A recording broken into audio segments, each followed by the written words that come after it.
Hey, I'm back today. Hey, I talked to you about a few weeks ago, and I was mentioning that I was gonna come back and I was gonna talk to you about rosemary.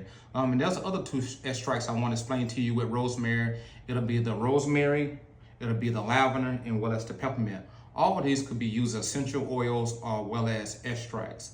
So I'm gonna break them down to you and let you know what's going on with each one of them, that you could get some understanding, because in all you're getting, you wanna make sure you get an understanding so you know what you're doing, that you don't cause anything detrimental to your hair. We always believe in healthy hair care because I always say healthy hair is my mission.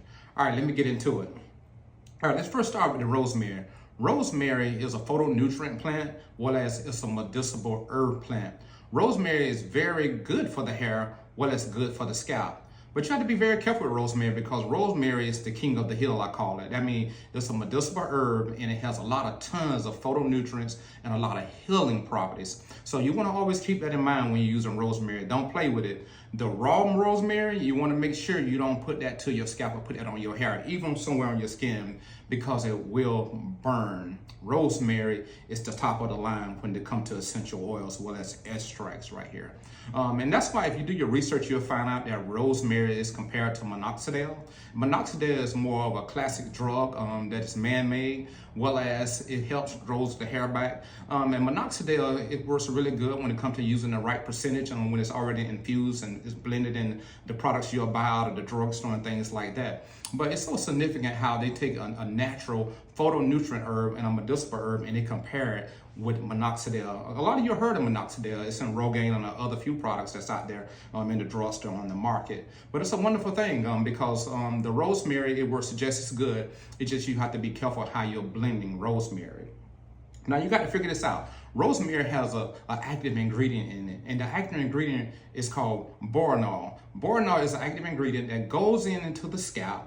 It triggers the hair follicles and cause the hair to grow out. That's very significant. Now you want to keep that in mind because it's just like minoxidil. Minoxidil, it goes to the blood vessels that's right beneath the scalp, the really close epidermis of the scalp. Then it goes in and it treats it, and what it does, it hits the blood flow and it hits the vasodilator vessel. And once it does that, it goes in and it creates more blood flow, more blood flow. And blood flow actually is really what grows the hair. So that's why rosemary is so significant and so important to use.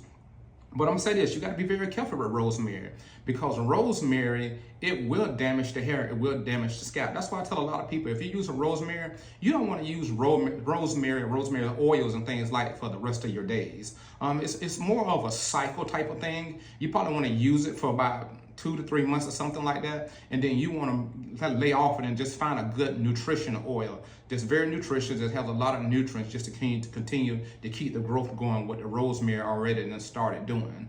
So keep that in mind when you're using rosemary.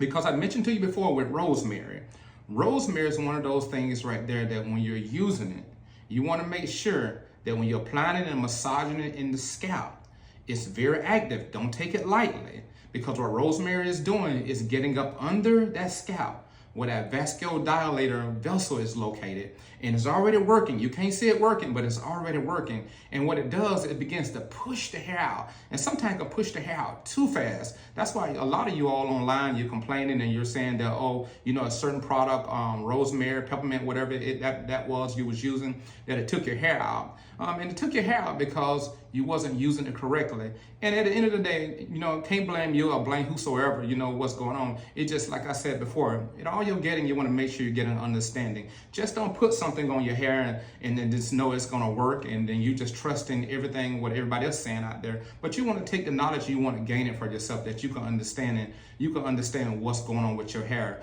day by day process while you're looking for your hair to grow out.